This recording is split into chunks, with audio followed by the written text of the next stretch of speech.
எல்லாரும் மதியம் சேர்ந்து அவங்க மாமியாரை நல்லபடி கவனிச்சுக்கிறாங்க. அவங்களுக்கு தேவையான எல்லாம் பார்த்து பார்த்து செய்கிறாங்க. சரி இப்போ எப்படி இருக்குது தலைவலியோட?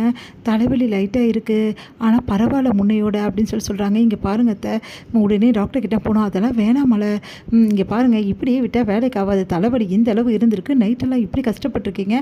நைட்டு எழுப்பியிருக்கனால இல்லை மலர், உன்னை எதுக்கு கஷ்டப்படுத்தணும், பொழுதுனைக்கும் வேலை செய்கிற எதுக்கு அப்படின்னு ஒன்று அப்படியே மலரை ஆச்சரியப்பட்டு போகிறாங்க.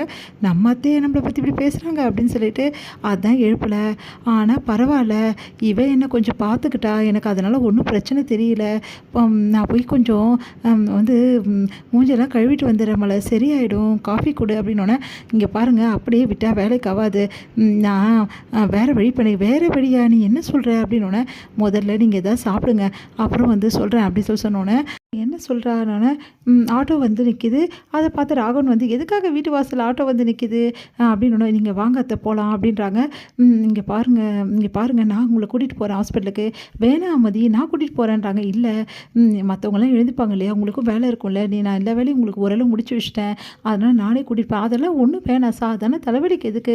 இங்கே பாருங்கள், தலைவலின்னு அப்படியே விடக்கூடாது, உங்களுக்கு எந்த டெஸ்ட்டுமே இது வரைக்கும் எடுத்ததில்லை, எதுக்கும் ஹாஸ்பிட்டலுக்கு போயிட்டு வரது தான் நல்லது, சொன்னால் கேளுங்கன்னொன்னே, அதுக்கு தான் சுரேஷ் வந்துடுவான், அப்படி இல்லைன்னா என்னை பாக்கியராஜ் கூப்பிட்டேன், ஏன் நான் கூட்டின்னு போகக்கூடாது அவங்கள அப்படின்னோடனே அப்படியே பார்க்குறாங்க. அத்தை மதி நல்லா பார்த்தேன், எந்த பிரச்சனையும் உங்களை மதி தானே இவ்வளோ நேரம் பார்த்துக்கணா, நீங்கள் மதி கூட போங்க அத்தைன்னு சரின்னு சொல்லிட்டு போகிறாங்க. பார்த்தா ஆட்டோ கிளம்புது. இங்கே ராகவன் பார்த்துட்டு செம டென்ஷன், இதே ஆட்டோ இவங்க 2 பேர் போகிறாங்கன்னு சொல்லிட்டு வீட்டுக்கு வந்து ஒன்று செம கத்துறாரு.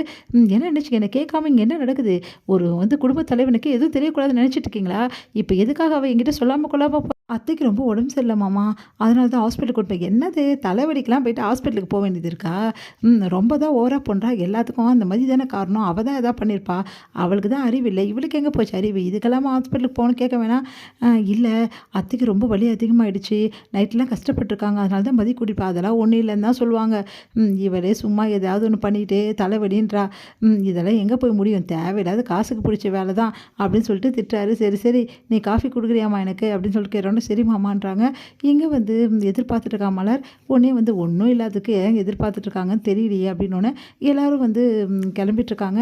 அப்போ கரெக்டாக வந்து நம்ம மதியும் அதுக்கப்புறம் வராங்க லக்ஷ்மியும். அவங்கள பார்த்துட்டு வந்து, என்னாச்சு அத்தைக்கு இப்போ எப்படி இருக்கு, எல்லாம் உள்ளே சொல்கிறேன் அப்படின்னு சொல்லிட்டு கூட்டின்னு போயிறாங்க.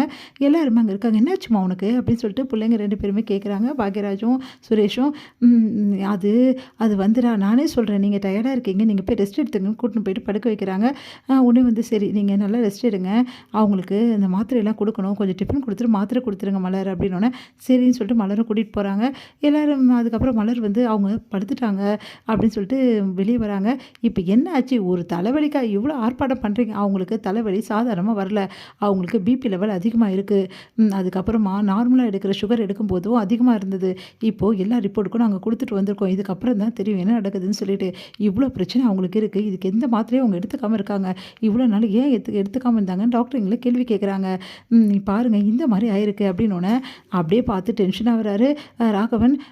உடனே வந்து, நீ சொல்கிறதெல்லாம் நம்ப முடியும் இல்லையே, பேர் வீட்டில் இருக்கீங்க, அத்தைக்கு இவ்வளோ பிரச்சனை இருக்குது, ஆனால் நம்ம யாருமே பார்க்காம விட்டுட்டோம், பார்த்தீங்களா, நல்ல காலம் மதி, நீ ரொம்ப பெரிய விஷயம் செஞ்சுருக்க அப்படின்னு சொல்லிட்டு மலர் சொல்லிட்டுருக்காங்க. உடனே வந்து ராகவன் பார்த்து முறைக்கிறாரு. இப்போ என்ன, அவளுக்கு சாதாரண விஷயமாக தான் இருக்கும், சாதாரணமாக இல்லை, உங்களோட எல்லாமே அதிகமாக தான் இருக்குது, பிபி லெவல் அவ்வளோ அதிகமாக இருக்குது அவங்களுக்கு அப்படின்னு, நீங்கள் என்ன சொல்கிற மதி அப்படின்னு சொல்லிட்டு பாக்யராஜ் கேட்குறேன். ஆமாம், இவ்வளோ நாள் நான் அம்மாவை பார்த்துருக்கணும், நான் பார்க்காம விட்டது ரொம்ப பெரிய தப்பு, அப்பாவை தான் நான் வந்து பார்த்துருக்கேன் அப்படின்னு சொல்லிட்டு எல்லாருமே ஃபீல் பண்ணுறாங்க. அது கேட்ட ராகவன் பார்த்து முறைக்கிறாரு.